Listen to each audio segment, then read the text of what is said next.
આજે તો જ્યાં ભાવનગર રવિવારી બજારમાં જ લઈ લીધી એક આપણે મોટર.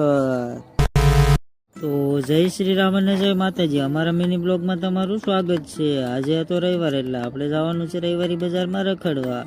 પછી તો આપણે તે વાળ હરખા કરતા નીકળી ગયા હતા રવિવારી બજારમાં જવા માટે. પછી પહોંચી ગયા હતા આપણે રવિવારી બજારમાં. અહીંયા આવું બધું કાંક ભંગાર વેચાતો હતો. અહીંયા વેચાતી હતી ફોનની સર્કિટ ને પડકે ફોન વેચાતા હતા મોંઘા. પછી આવી ગયા આપણે પાવર બેગ જોઈને આપણે જોઈ લીધા પંખા. પછી તો આવી ગયા પાછા આપણે રેલના કોકડા જોવા. પછી અહીંયા ભાઈ પેટીયું વેચાતી હતી. રખડીને થાકી ગયા એટલે હવે આપણે જવું પડશે નાસ્તો કરવા. પછી તો હું આપણે તે નાસ્તો કરવા હાલતા થઈ ગયા. પછી આપણે પહોંચી ગયા સોમનાથ રેસ્ટોરન્ટમાં દાળ પૂરી ખાવા. હાલો તમારે બધાને ખાયું હોય તો.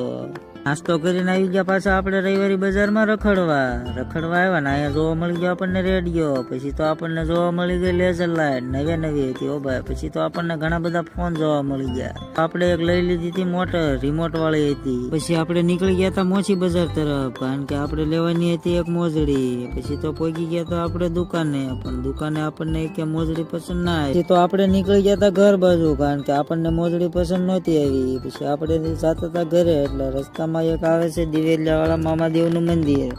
હું તમને પણ દર્શન કરાવી દઉં. જો દર્શન થયા હોય તો કોમેન્ટમાં લખી નાખજો જય મામાદેવ. આપણે પહોંચી ગયા હતા વાળ કપાવવા કારણ કે આપણા વાળ વધી ગયા હતા અને આપણે કપાઈ નાખ્યા હતા વાળ. કેવા વાળ લાગે છે જરાક કોમેન્ટ કરી દેજો. વાળ કપાવીને હું તો નીકળી ગયો ઘર બાજુ. અને આજનો વિડીયો ને આપણે અહીંયા ધ્યાન આપશું. વિડીયો કેવો લાગ્યો જરાક કોમેન્ટ કરી દેજો. કાલનો વિડીયો જોવા માટે ફોલો કરી લેજો. તો આ બધી બધા ભાઈઓને રામ રામ અને યુટ્યુબમાં સબસ્ક્રાઈબ કરવાનું ના ભૂલતા.